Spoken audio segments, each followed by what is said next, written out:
Mazā radio, lielā intervija.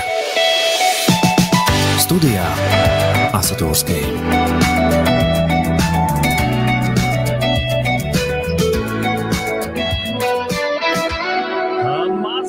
Radio lielā intervija ir atkal ēterā, un šoreiz mans sarunu biedrs ir kāds mākslinieks, protams, kā jau jūs nojaušat, vai ne?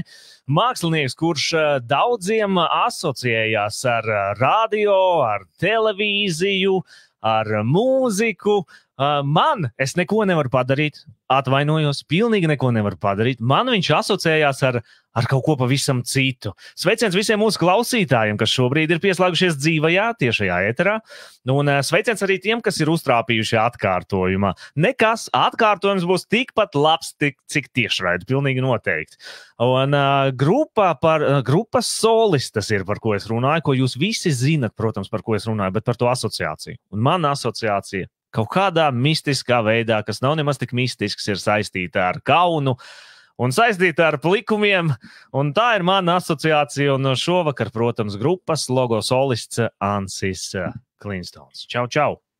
Čau, es klausījos, ja es domāju, ar ko ta būs, ar ko ta asociēsies. Es tādās ar to, labi ir, nekāda vainas veikla vakar. Nekas jauns, es domāju, tev tas nekas jauns noteikti nav, tu noteikti to dzirdi visu laiku. Un šī dziesma netiek mesta tev visu laiku virsū. Jā, ir jau tā, ka man jau viss kaut kas tajā vēzumā ir tas, ko man met virsū un ko saka, jā, bet, man pašam patīk tas gabals, jā. Tad arī sāksim ar to, kad cilvēki tevi satiek uz ielas.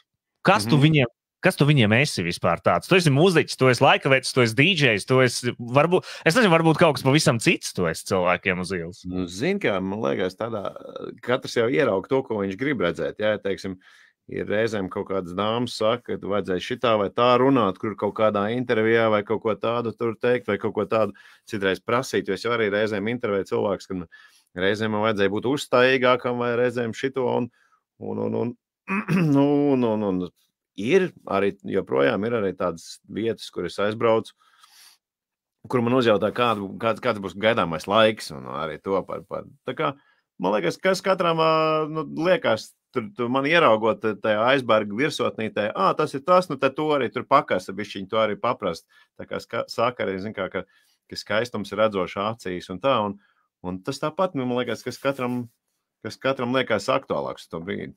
Man nepārtraukti ir, ar tevi man ir tāda viena maza problēma. Par tevi visu kaut kur cilvēki zina, visu kaut ko zina, bet to, ko es gribu zināt, es nekur nevaru atrast. Tā kā tu esi apratis kaut kādas lietas ļoti, ļoti veiksmīgi.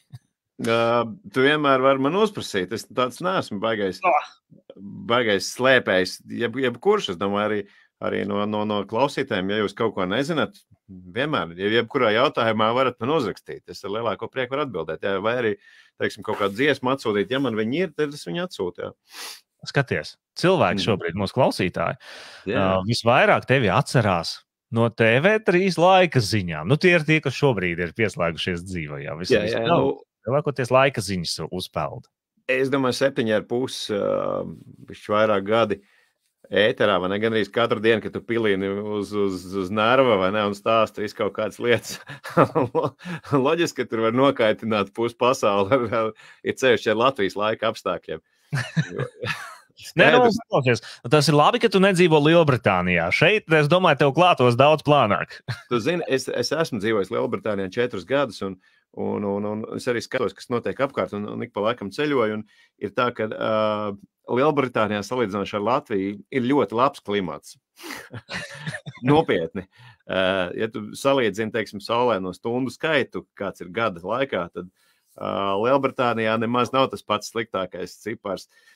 Bet, ja tu pasties pēc tam uz leju, tur būs, redzēs, Eiropas, teiksim, saulēnākās galvaspilsētas, tad līdz Latvijai vēl jānokļūst tur. Lauz mītus jau. Pirmajās 2 minūtēs lauz mītus. Tā kā Anglijā labs klimats, draugi mīļie, salīdzinoši ar mums. Runājot par televīziju, radio vai mūziku, kas no tā visa tev ir vistuvāk? Kas man ir? Es tagad, diemžēl, tādu, man iztrūkst radio dzīves, es tā varētu teikt. Ja es kādreiz visu laiku bija tā, kad es strādāju televīzijā un radio, tad pašlaik man nav radio, un to es tā kā mazliet, es sajūtu, ka tā ir, bet iespējams, ka tas tāds dzīves cikls, un kas man pašam vistuvāk, nu gan jau, ka, ja tā, man šķiet, ka tā mūzika ir tāda lieta, ka tas ir, kuras es mēģināju tā kā atlikt un vispār nedarīt, un tad atkal darīt, un tad nedarīt. Bet tas ir tāds, kas man liekas, ka nāk man visu laiku cauri un sagrābi man pie rīklas un neļauj tikt projām, vai ne, un kas man ir jādara, jo tā televīzija tā ir tāda lieta,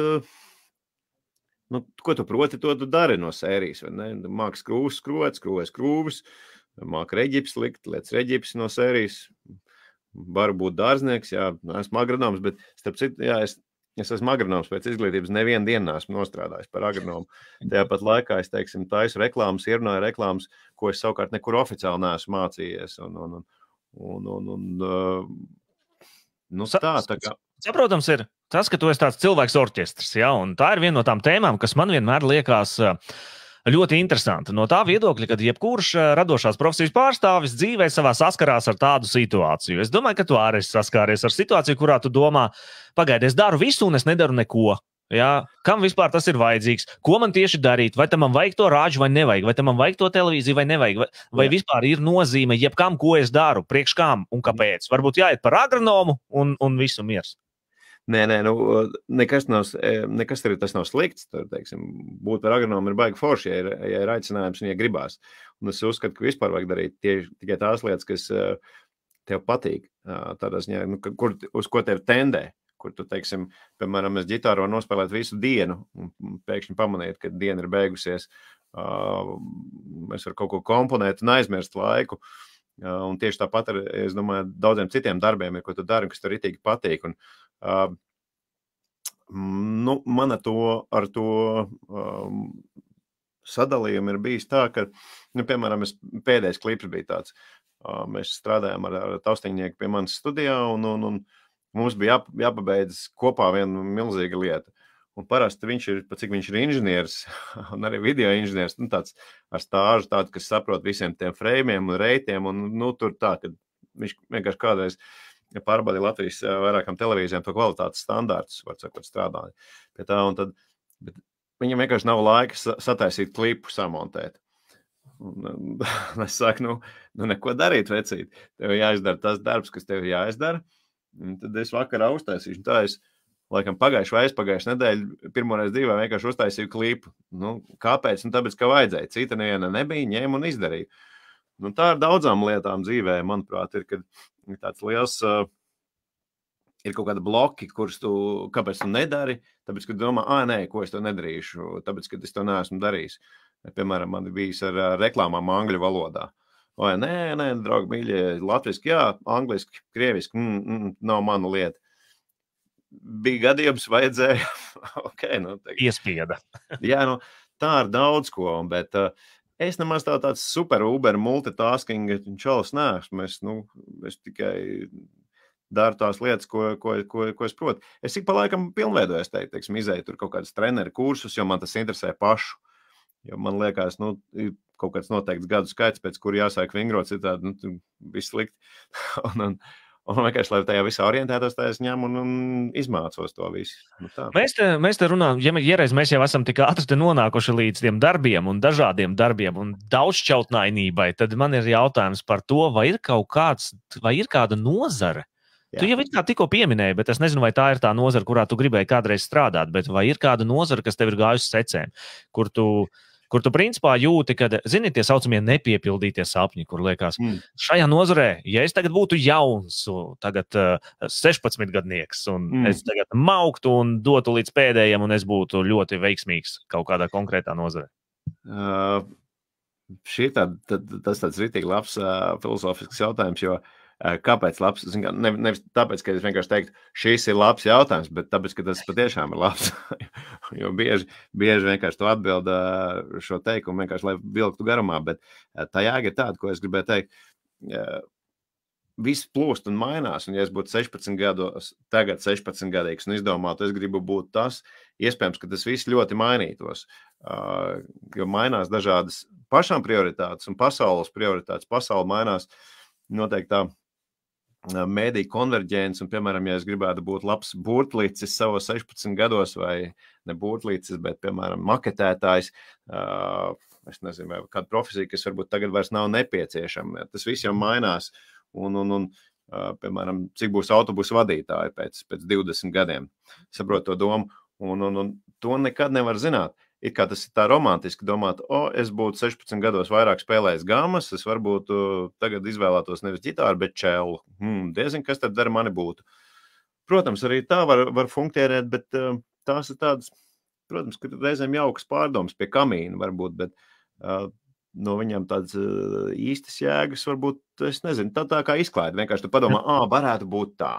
Tad tu nenožēlo pilnīgi neko, tu tā kā ej uz priekšu un tu domā, ka tu dari, tu esi tur, kur tev ir jābūt. Jā, Robijs Viljams, No Regrets, fantastisks gabals, starp citu, viņam, bet, nav jau jēgas īsti nožēlot. Tu jau tērē tikai savu strāvu, savu enerģiju, savu jaudu, ja tu kaut ko baigi tur. Protams, ka ik pa laikam mēs katrs kaut kādas mentālās lažas, teiksim, no kļūdas veicam un tad domājam, vai tā vajadzēja vai ne, bet no tās sevis šaustīšanas jau arī, tur nekas labāk nenotiek. Vienīgi cik mūsu ir tā ieradums, protams, ka tur šausmīgi sevi tur mēģināt kaut kādīgi šaustīt un pēc tam noliegt un tā. Man ļoti patīk saprast cilvēku, tad, kad es izaugšu liels, piemēram, Jā. Un būšu liels un slavens, tad es šo jautājumu nevienam vairs neuzdošu. Bet pagaidām es uzdodu šo jautājumu. Runāt par taviem darbiem publiskajā telpā. Jā. Un es šo jautājumu uzdodu visiem, tāpēc, ka man tiešām interesē. Kā tu reaģēji uz to? Kā tu reaģēji uz saviem darbiem publiskajā telpā? Dieniņos. Es kādreiz reaģēju tā, ka es domāju, baigi gatavojos, tad dot ārā, baigi slīpēt.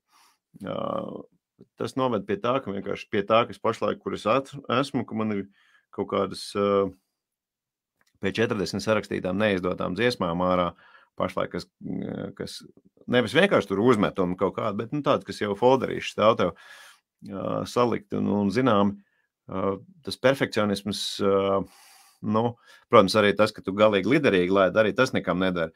Bet arī tas perfekcionisms, tas tikai atkal savukārt bremzē to visu. Un par maniem darbiem man ir bijis tā, ka reizēm ir tā, tu klausies kaut kādu 400 reizi, un tev jau slikti paliek no tās vietas, kur tu dzirdi, ka tā vieta varēja būt labāka, tur varēja būt skaļāk mazliet ģitāra. Un man ir bijis tāda perioda, ka es bez tā vispār nevaru tikt galā. Un, vispār man visu laiku vajag par to uztraukties un par to domāt un analizēt sevi vai ko tur kāds pateiks, to ļoti tā reaģēt un es tāds emocionāls cilvēks esmu, bet tagad ir tā, kad es ražoju ārā, tā kā reizes runāju ar Aigaru Grāveru par šo te un es saku, ko tu čakarējies, Klinsons, spēr ārā tās dziesmas, vienkārši spēr ārā un pēc tam nākamo.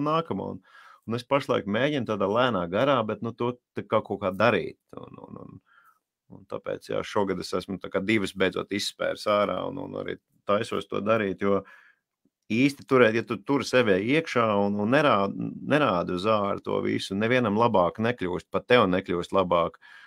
Jo varbūt, ka tu pēc 2 gadiem varēsi labāk to dziesmu ierakstīt, bet tev jau viņa ēd tā mākslinieckā tas spiediens, ko tu veido sev, ja tu nedari to, ko tu gribi darīt, kas tev patīk, ja tu nedod ārā, viņš ir daudz briesmīgāks un daudz briesmīgāk ēd dzīvi nekā tad, ja tu izdari un pat tev smējās, ka tur kaut kas nav labi. Un tā bija tāda atziņa, līdz kurai man vajadzēja baigi ilgo ceļu nonākt, lai es to saprastu, ka, hey, just do it. Vienkārši Nike uzrakstīja sen jau uz kēdām šitos budistu cienīgo frāzi. Balstoties uz to, ko tikko kā tu pateici, tad tev patīk sevi redzēt uz ekrāniem un dzirdēt radio, vai arī nē? Nevienmēr. Bet man ir tā dzīvība tāda, ka es vienkārši tur esmu, tas ir saistīts ar manu darbu. Un arī to nav viegli kā pašam apēst. tagad ir jau elementārāk, jo tagad tā broadcastings ir tāda pieejamāka lieta. Tagad katrs to dara, un ne katrs, es gribēju teikt, bet tas, ka tas ir stipri pieejamāks. Tas nav tā kā agrāk, kad tu sēdi rāģiņā un strādā, un jebkura dāma vai čalis var tev uzrakstīt, ka viņam nepatika tā dziesma, ko tu uzliki. Nepatika, ka tu pateici, pulkstens ir tik un tik, bet viņi gribēja teikt, ka pareizs laiks ir tāds un tāds. Var sakot, tev var publiski kritizēt. Tas, ka tagad tas ir daudz pieejamāks, pilnīgi noteikti. Arī mūsu radiostacijā ir DJ no visas plašās pasaules, kuras slēdz mūsu programmai. Līdz ar to es tev piekrītu. Jā, tu zini, ko es ar to domāju, vai ne? Kad jebkurš var tevi nokritizēt. Un man vienkārši vajadzēja arī kādu laiku, lai pierastu pie tā, ka, tā var būt. Un es pie tā pieradu, un kādu reizēm ir prieks, reizēm nav. Reizēm varēja būt labāk, reizēm ir atkal materiāls, no kā mācīties pašam. Labi, tagad pilnīgi tradicionāli, jo tas ir tas, ko atkal daudz nevaru nekur redzēt, saprast, kur ir meklējami tavi paši pirmsākumi. No kurienes tu nāc, kas tu esi pa zvēru, kas ir tava ģimene un tā tālāk. Labdien, mani sauc Ansis Klinsons, esmu dzimis 1974. gadā, esmu dzimis Rīgā, bet ļoti veiksmīgi, kopš 3 gadu vecuma esmu vasaras pavadījis laukos. Tas ir starp Zaubu un Nītauri. Kaut gan es arī esmu dzimis Rīgā, es esmu dzīvojis Juglā, kur ir neredzīgo ciemats, un tur ir tāds faktiski tāda Rīgas pievārte, varētu tā teikt, vai tāda pierīga, jo tur ir meži, tur ir ezers, tur ir bez maz vai tāds, Juglas ezers ar visām izlietošajām sakām, ar laivām un mežiem, un tur patās atkal tramvajs, ar ko tu brauc uz skolu. Tā. Un brāļi, māsas? Man ir pusmāsa, man ir brālēni un māsīca. Tā, jā, bet man pašam... Tagad brālēni, māsīcas. Jā. Varbūt, es nezinu, kā jums tur ģimenē ir, tā ka jūs visi satiekaties uz svētkiem kaut kādiem, tad viņi tā skatās, Ansis tāds lāga čalis kaut ko sasniedz dzīvē, vai arī Ansis atnāk un Ansim klusiņām jāsēž, tāpēc, ka tur, es nezinu, brālēns tur varbūt ir tur lielais puika vai māsīca lielā meitene, kā tur ir? Nē, man liekas, ka šitajā lietā mēs neviens neceļam tur deguns gaisā, jo tas jau arī, man liekas, ir tāds stereotips, ka tur, mēs visi radi, kad satiekamies, reti jau ir tagad tās tikšanās reizes, tagad bišķi biežāk, bet jebkurā gadījumā mēs visi esam tā kā, vismaz man liekas, varbūt es kaut ko palaižu garām, tā kā piedodiet, mīļie labie, bet man liekas, ka vismaz tajā brīdī, un mēs nedomājam par to, kurš ko dzied, vai cik kas ko nopelnījis, vai kurš ko uzcels kādu firmu vai kompāniju, vai vēl kaut ko. Tā ir kopā, tas ir kopā būšanas brīdis tāds, un es neizceļos, vismaz pagaidām es tā domāju, ka es neesmu tāds super iedomīgais keks, kas tur, es sveicinās ar visiem cilvēkiem. Kā tu raksturotu sevi bērnībā? Kāds tu biji? Super kautrīgs, es biju ļoti zinātkārs, kautrīgs, delikāts, tādā ziņā, tā ir viena tāda īpašība, kas man sevī patīk un vienmēr ir patikusi arī citos, ka cilvēks ir delikāts, un tas nozīmē, ka viņš speciāli bez iemesla neraustīs aiz tām stīgām, aiz kurām nevajag raustīt, un centīsies saglabāt kopēju tādu harmoniju. Ja vienīgi, protams, nav, es nezinu, tur kaut kādas ekstrēmas lietas, kad tur man nekad jāatkailina ieroči un tā. Kad spēks ir nepieciešams kaut kāds. Tieši tā, jā.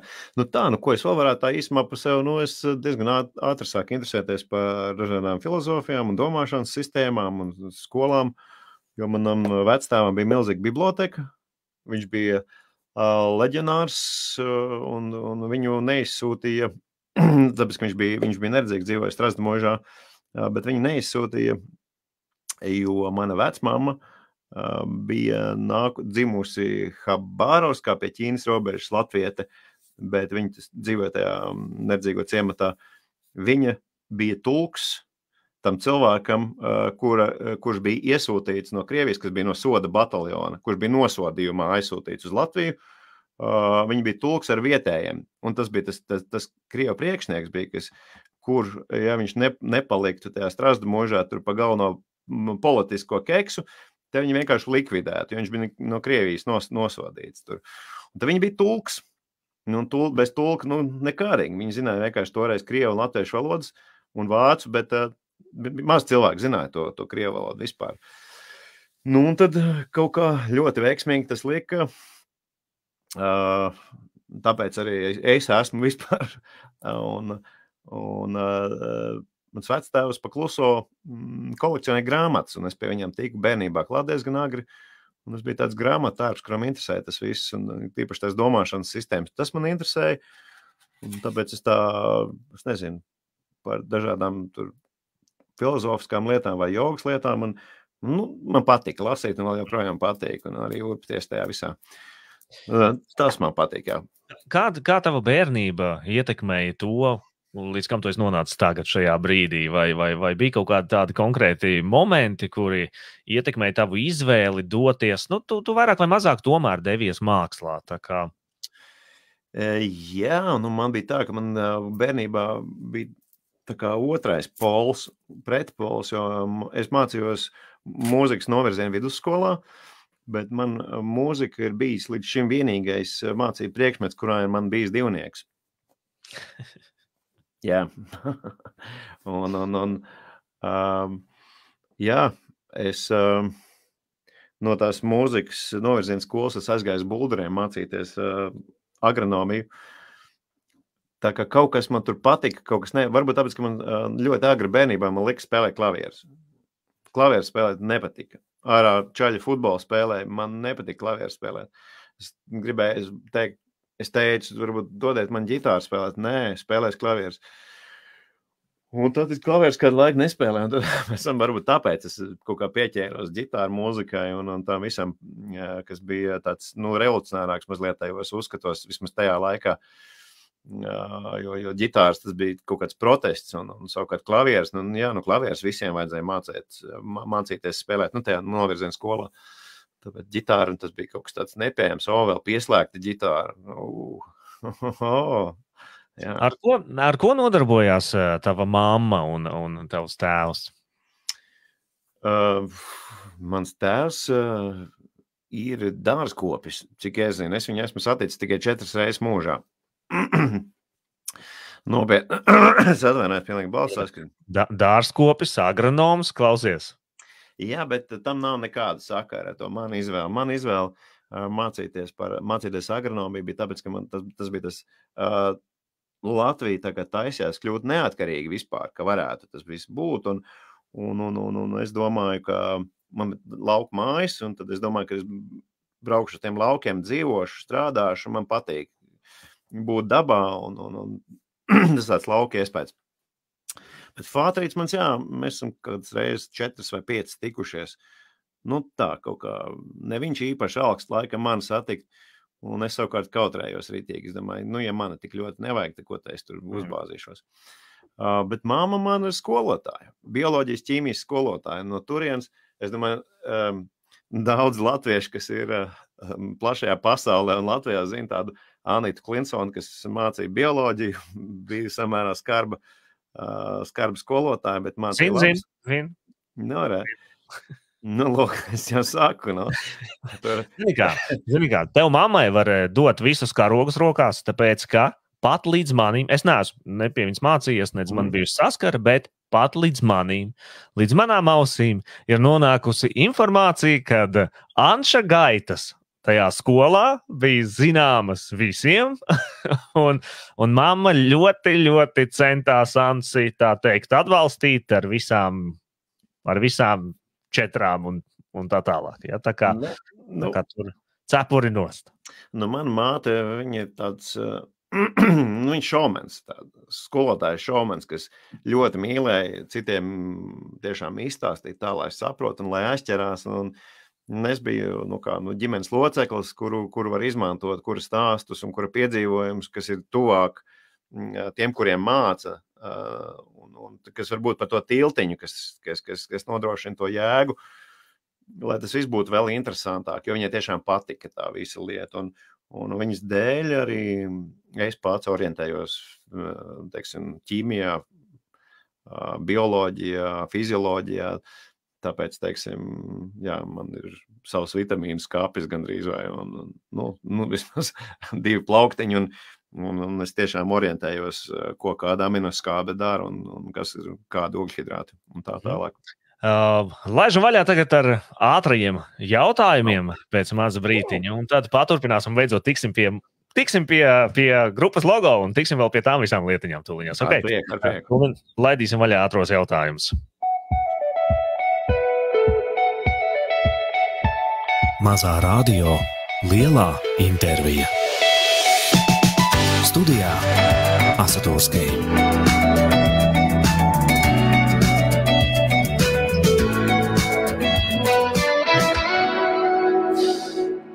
Laiks īsajiem jautājumiem un ātrajām atbildēm. Šodien mūsu radio studijā ir Ancis Klinsons no grupas logo, un mēs laidīsim vaļā. Tātad tev ir principā 2 sekundes atbildē, ja? Oho. Jautājums atbilde. Esi gatavs? Jā, es domāju, ka jā. Nu tad aiziet. Melns vai balts? Abi. Vasara vai ziema? Vasara. Kafija vai tēja? Kafija. Suns vai kaķis? Kaķis. Netflix vai kinoteātris? Netflix. Lidmašīna vai kuģis? Tagad lidmašīna, noteikti. Šoferis vai blakus sēdētājs? Šoferis. Mūzika vai draugi? Mūzika. Šampanietis vai cigarete? Atkarībā kāda, bet cigarete, jā. Darbs vai atpūta? Atpūta, protams. Pilsēta vai lauki? Lauki. Latvija vai ārzemes? Latvija. Ambīcijas vai pacietība? Pacietība.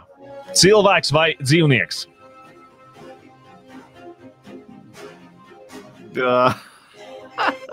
Man ir tā dziesma vienkārši par dzīvnieku. Cilvēks vai dzīvnieks? Labi, lai iet cilvēks, jā. Atriebība vai atkāpšanās? Jā. Atriebība vai atkāpšanās? Lai aiziet atriebība. Slava vai nauda? Nauda. Automašīna vai velosipēds? Māc visu laiku tādu jautājumu gribās teikt tā bija. Automašīna. Vīrietis vai sieviete? Tas kaut kāds slasts tev ir vīrietis.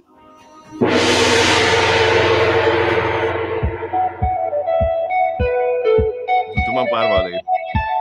Mazā radio, lielā intervija. Studijā Asatūrskija.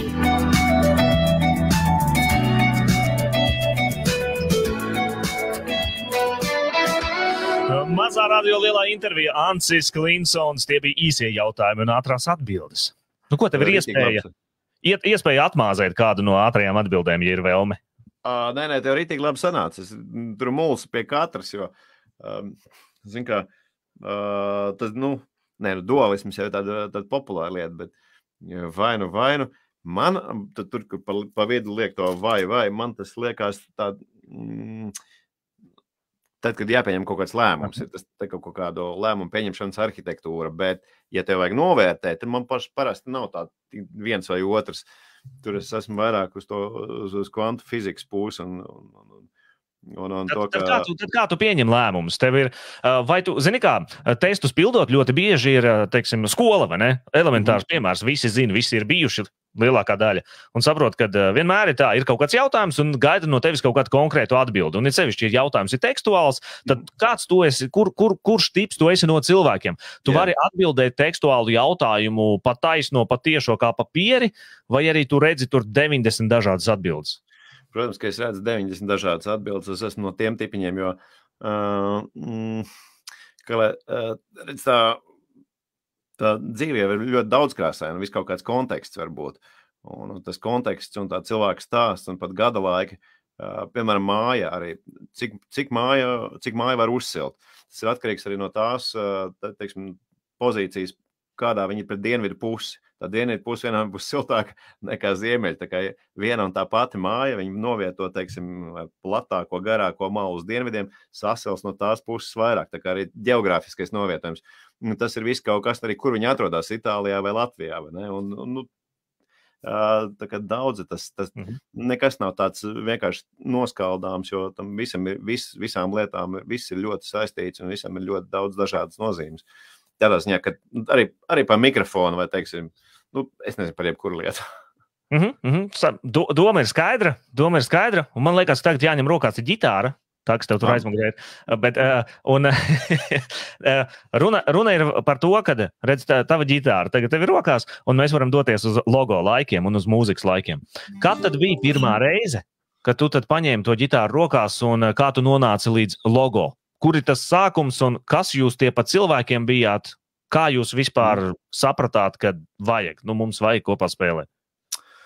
Jā, tur ilgs tas ceļš bija. Es nejauši reizes sākumā nopirku 7-stīgu ģitāru. Un vispārējā normālā pasaulē spēlēja uz 6-stīgu ģitārām. Man bija 7-stīga ģitāra, un es toreiz nesapratu. Kuri gadi tie bija? Jā, es neatceros, es biju pavisam mazs puika vēl. Tad es uz kādu laiku iebremzēju to visu, man bija kaut kāda varbūt 12, varbūt mazāk. Un tad, kad es sāku mācīties, jā, es vēl skolā mācījos toreiz, man bija kaut kādā 8. 9. klasē aptuveni sajūta, ka man vajag spēlēt ap to periodu. Un tad es sāku mācīties buldros, tur mēs, man liekas, tad tur sākās pirmie muzikālie tādi nopietnie kaut kādi nopietnākas lietas. Tam, kaut ko spēlēt, bet tad bija pirmā tāda sakarīgā grupa bija Pilots Buda pirms logo. Jā. Kas tas bija? Lēnām. Pirms Pilota vēl kaut kas bija, vai tā bija tāda pirmā apvienība, kurā tu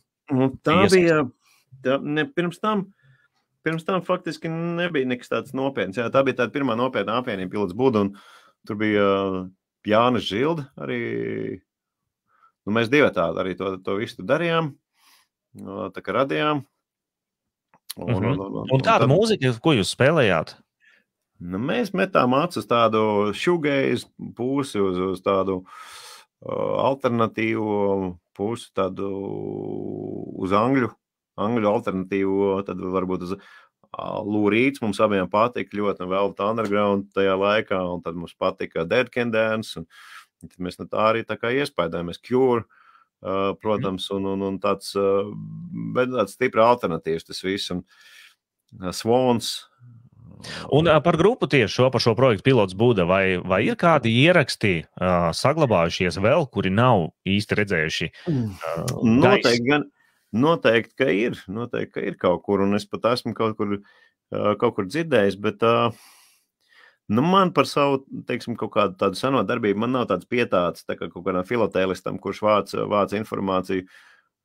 Es mēģinu tā kā iet uz priekšu un vairāk radīt, nekā tur skatīties savām fotogrāfijām,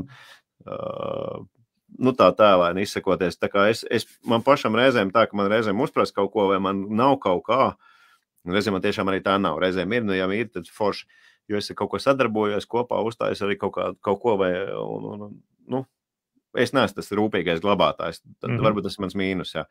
Bet jā, tas bija pirmā tāda nopietnā apvienība, bija tas Pilots Buda.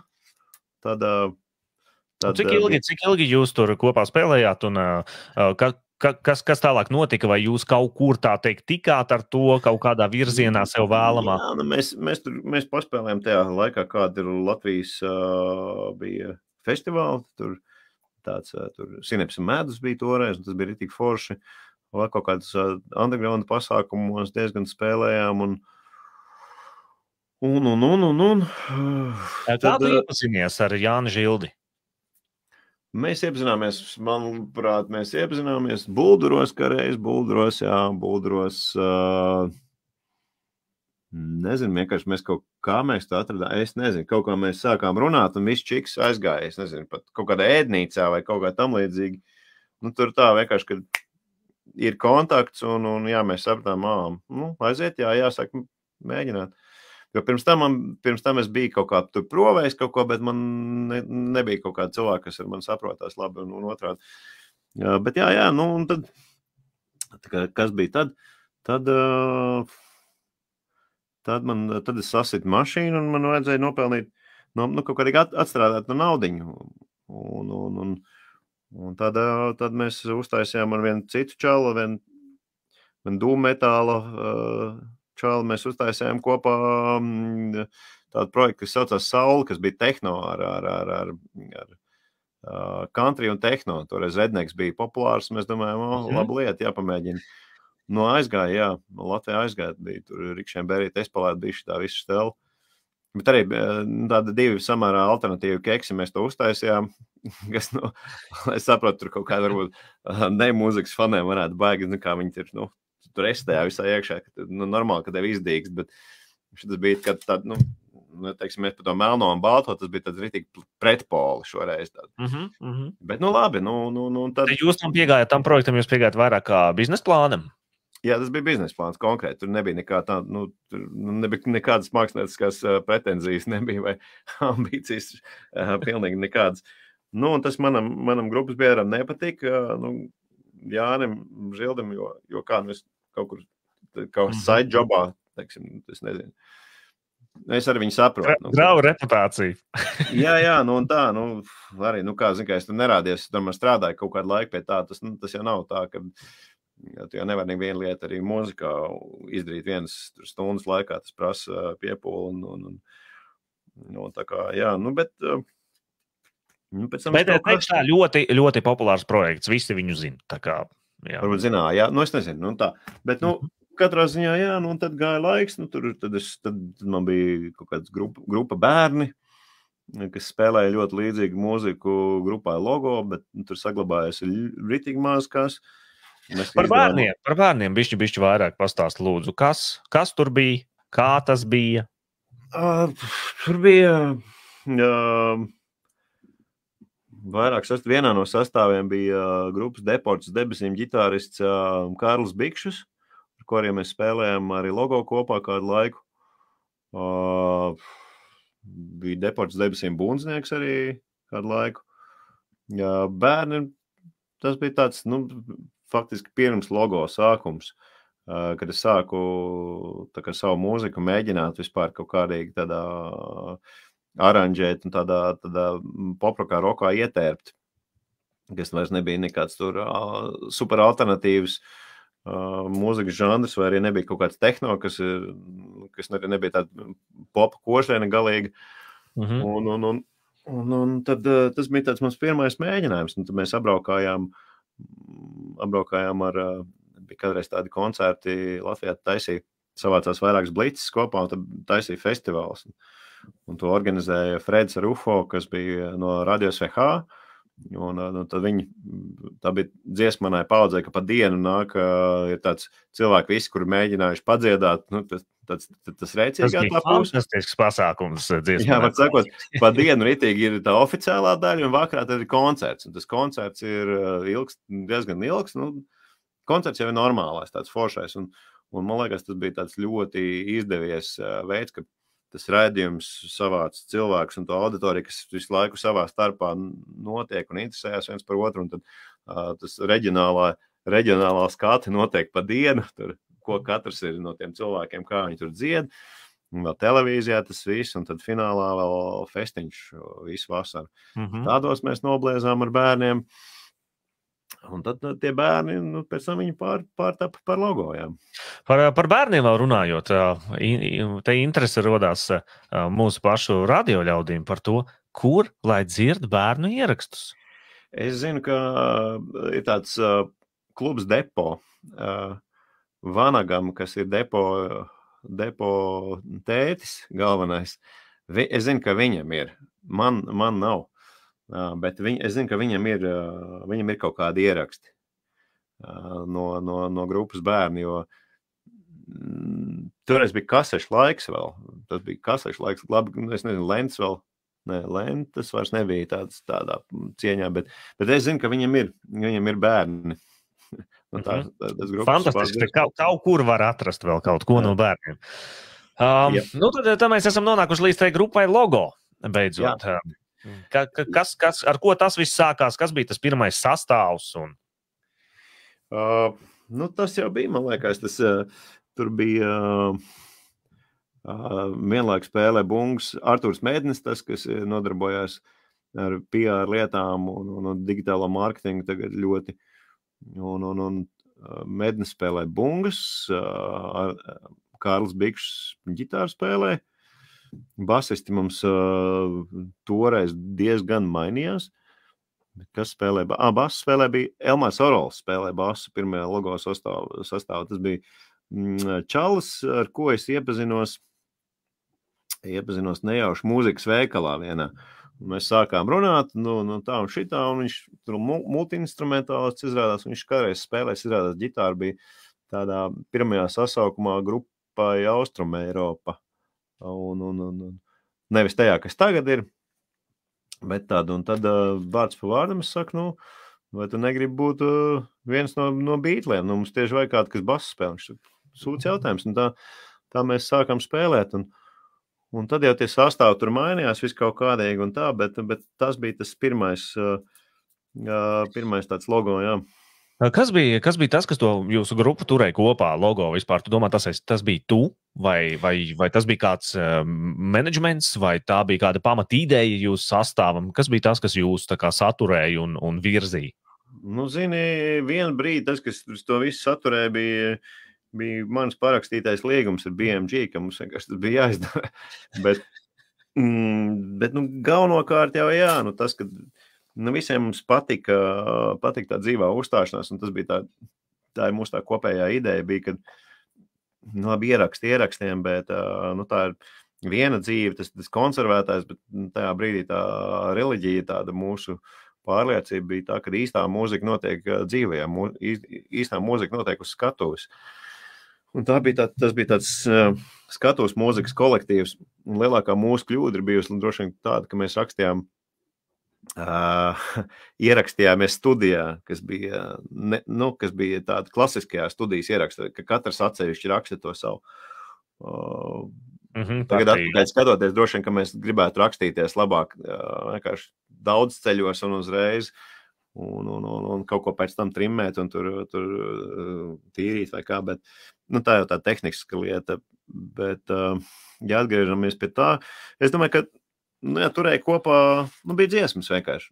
Es tās dziesmas rakstīju lēnā garā, un mēs viņus spēlējām, un mums patika, kā viņas skan. Mums patika tā enerģija, ko viņas radīja. Kas ir tāds zenīts, teiksim, grupai Logo? Kurš bija tas moments, kurā jums likās, kad jau ir sasniegts kaut kas, vai arī tāds moments tā arī nepienāca? Mēs grūti pateikt, katram tam laikam ir kaut kas skaistais, un ja toreiz likās, ka kaut kāda virtuvē ierakstīta dziesma ir aizgājusi ritīgi tā, ka viņi dungo to man nav kauns, ka tas ir aizgājis par populāru gabalu kļūs. Ja tas bija tāds apmierinājums, jā, ka tur es kaut ko izdarījis vēlāk, tur, es nezinu, pirmoreiz uzstājas festiņā, vai neliekas, wow, šitas ir ritīgi fēni, tad tu noorganizēji, pateiksim, tiek noorganizēts pasākums, kurā nāk uz tavu blīci, un nāk uz tikai uz tavu blīci, pilns ar cilvēkiem, man ir ritīgi fēni. Tad tu skaties, ka ritīgi cilvēki jūgprātā tavu mūziku spēlējot, tā kā pa nopietnu, Marija fēni, vai ne? Un katru reizi ir tas kaut kas, tas savs foršais, vai, man tāda viena lieta, ko es atceros, it kā kas nemaz tā pārstāstot neliekās šausmīgi krūti, bez krēsla laušanas un krūštur mešanas, kas arī tas viss tur ir bijis, ne? Bet man likās, man pašam patika laiks, kad mēs spēlējam trietā kopā. Tas bija tad, kad jau es biju atgriezies no Anglijas, aizbrauc prom un pēc 4 gadiem atbrauc atpakaļ. Tas, ka mēs Londonā spēlējam trietā, tas bija fēni, jā. Bet man pat palicis atmiņā ir tāds koncerts, kas bija studentu klubā. Tagad viņi nav. Bet tur mums kaut kā, es nezinu, tur tā jauda aizgāja tik laba, ka kaut kā zvaigznes sakrita vienkārši tā, kad saprot, tas nav tevi no publikas, tas ir tas, kas tevi baroja tajā visā, vai? Jā, droši vien arī, bet arī pašiem kaut kāds kopējs tāds, tas, ka tā ģimene tik labi kopā strādā, un es nezinu, skan vibrē, un viens otru saprot, tas bija ritīgi tāds patīkams brīdis. To nevar tā izstāstīt, tas nav nekāds baigais. Tur, labdien, mums tur bija milzīgs festivāls, vai tur mums bija milzīgs koncerts. Kaut kā reiz otrā, tas studentu klubs. Skaties. Tu neesi nekad tā apsēdies tajā brīdī. Ne tagad varbūt, bet tieši tajā momentā, kad notiek kaut kādi svarīgi notikumi tavā dzīvē, un zini, ka tu apsēdies un tu tā domā tagad tur aiz tās sienas, tur tagad ir, es nezinu, tur 5000, 10,000 cilvēku vai vienalga, ja? Un tu domā, ka šis ir moments, ko atcerēties. Nav tā bijis nekad? Ir, bet saproties tie, tāpat kā ģimenes dzīvē vai seksā ir. Pirmās reizes tev liekas, vecīt, šito man vajadzēs rītdien čaļiem izstāstīt no serijas. Ne? Un tā man bija, ja tāds pirmais, tad tāds bija pirmais, ka Doma laukumā, kad uzstājāmies ar grupu Sauli, mēs uzstājāmies pirms Skatmana, Džona. Toreiz Latvijā vēl nekas tāds nebija, tas bija 91. laikam, vai kaut kas ap 90. Vai 94. Neatceros tiešām. Iesildījāt. Tad man likās, draugi mīļie, reku mēs tepat vēl vakar sēdējām pie tā galdiņa, tur vai ne, vienkārši runājot par to, kad būs forši, un reku mēs esam pilns cilvēkiem. Tā kā pirmās reizes, protams, ir tādas, bet pēc tam ir tā, ka vismaz man, kad es skatos atpakaļ un es priecājos, pieksim, man ļoti patika viens no mūsu pēdējiem koncertiem, kas mums bija tieši, Covidam te bija tā Latvijā, atvēra, aizvēr kaut kādas lietas, un tad mēs nospēlējām tādā vietā, kas saucās Lauku kūrots, un mēs tā domājam, labi, mūs aicina Lauku kūrot, bet mūs aicina savu koncertu spēlēt, nevis zaļumu balli, vai kaut kāds kotletes, tur vienkārši, kad tu spēlē ballīt, bet viņi saka, mēs gribam jūsu mūziku. Likās, silti, forši. Kad aizbraucam un saka, man liekas, nav neviena cilvēka. Un tad viss piebirst pilns pēkšņi.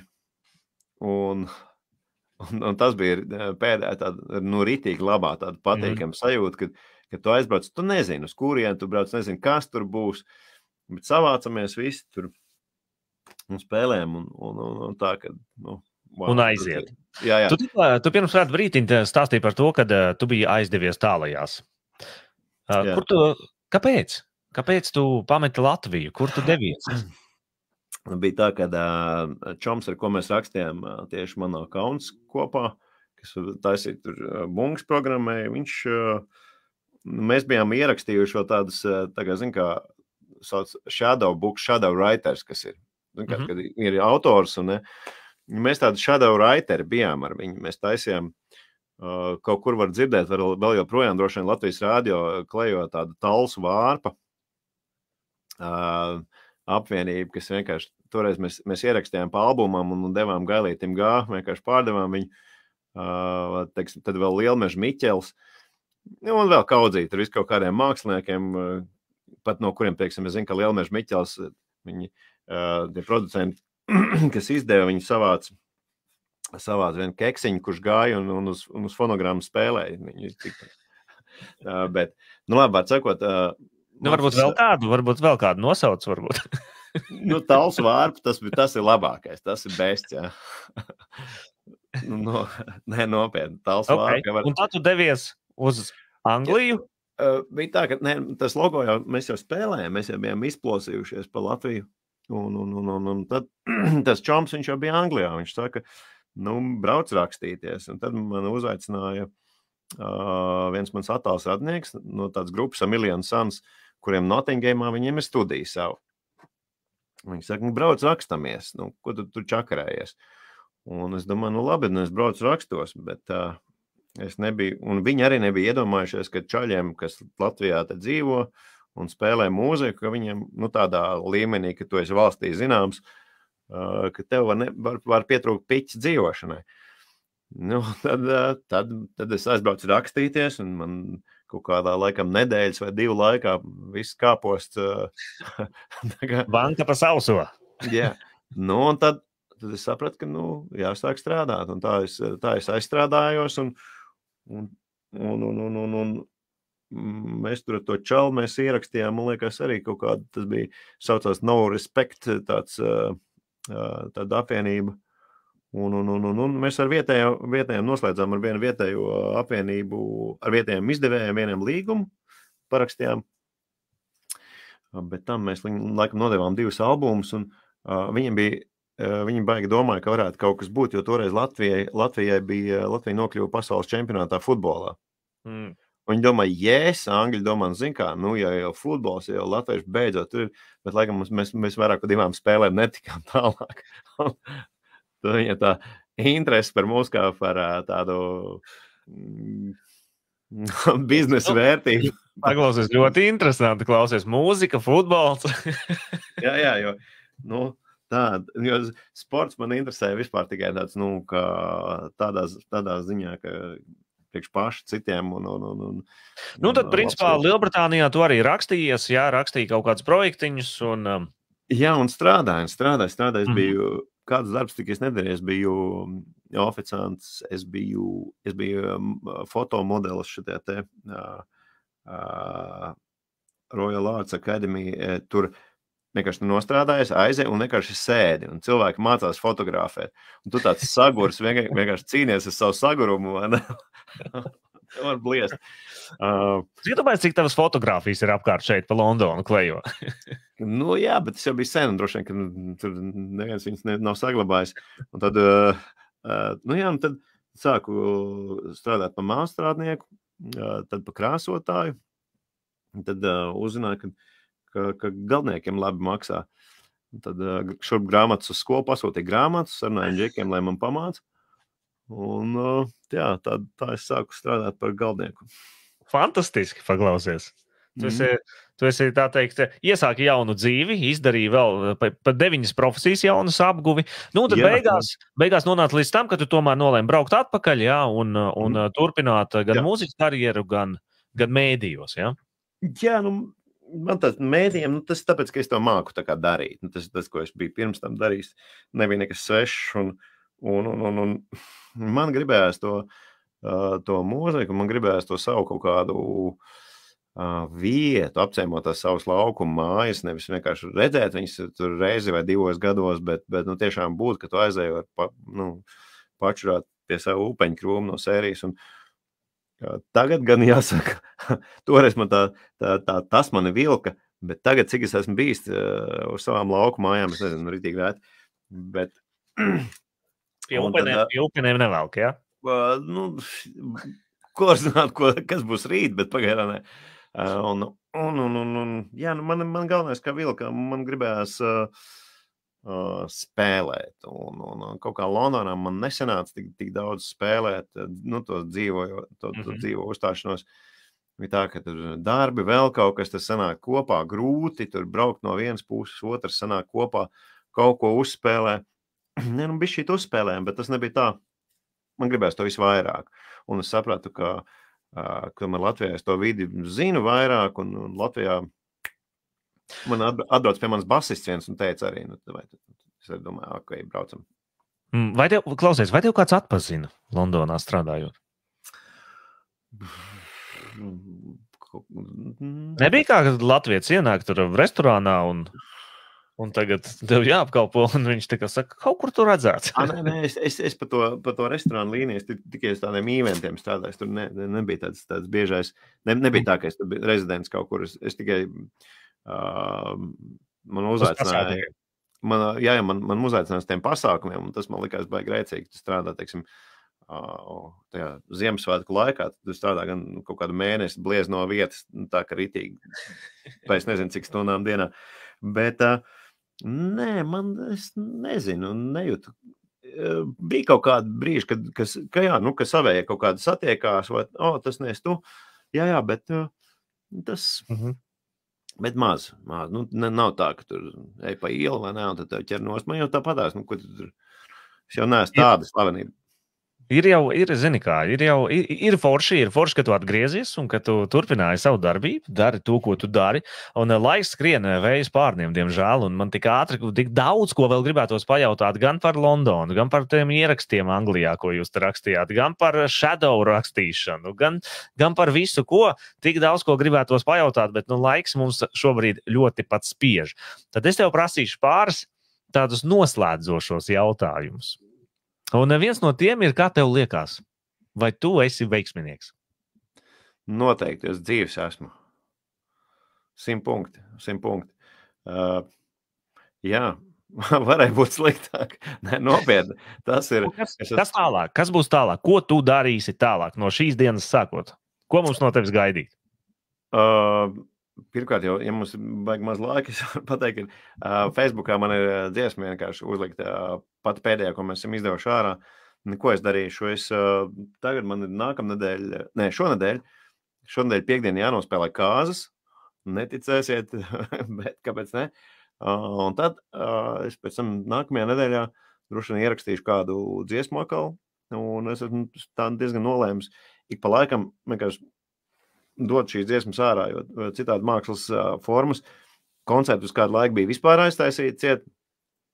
Es savādāk nezinu, kā es varu tā kā pašrealizēties. Tas ir tas, ko es daru. Es rakstu šīs dziesmas, tad es domāju, šādi dalīties, feisīti, likt viņas tā kā iepriekšējo arī. Es domāju, ka es došu ārā kaut kādas dziesmas un turpināšu rakstīt mūziku. Man ir pilnīgi noteikti jāsaka, Ansi, paldies par ieguldīto darbu. Paldies par to, ko tu dari. Nekādā gadījumā neļauj tām ģitārām sev aiz muguras tur krāt putekļus. Okay. Neesi pārāk liels perfekcionists, jo mēs gribam dzirdēt tavu mūziku, ja? Lai nāk viņa ārā, lai nepaliek plauktos, lai nekur neglabājās. Un tos vecos ierakstus arī kādreiz saroc un padalies ar mums, lai mēs arī varam paklausīt. Viena daļa var Spotifyā no tiem. Viena daļa no manis var Spotifyā dzirdēt Ansis Klinsons un logo vai Klinsons logo kaut kā tā. Bet tur var dzirdēt gan to iepriekšējo, gan pēdējo albumu, ko mēs pirms 2 gadiem izdevām. Tie dzirdām tur, jā. Pēdējais jautājums. Ļoti labi. Pēdējais jautājums pirms mēs dodamies. Pēdējais jautājums. Noslēdzot. Kas cilvēkam dzīvē būtu jāatstāj aiz sevis?